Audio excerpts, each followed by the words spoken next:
Welcome back to the channel, folks. I'm Jen with Slingmods.com, and today we're happy to announce that we now offer a K&N high flow replacement air filter for the 2020 and newer Polaris Slingshot models.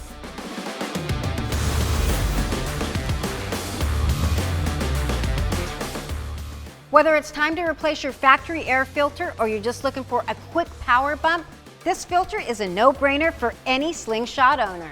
The filter consists of multiple layers of pleated cotton that come pre-oiled to trap dirt, dust, and other contaminants. It features a durable urethane frame that ensures a perfect fit, as well as an epoxy-coated screen mesh that protects both sides of the cotton media while also providing a sturdy structure for long-lasting durability. The filter is washable and reusable with our optional recharge kit. And the best part is that it's backed with a no-hassle, limited lifetime warranty.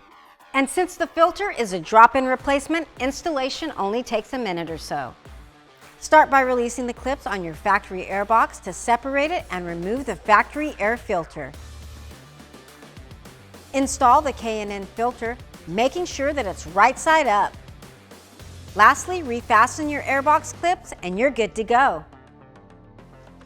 Now, if allowing your engine to breathe freely is on your mod list, head over to slingmods.com today or click the link in the description below to grab a K&N air filter for your Sling. Feel free to like and subscribe to stay up to date with everything on three wheels. I'm Jen, signing out until next time.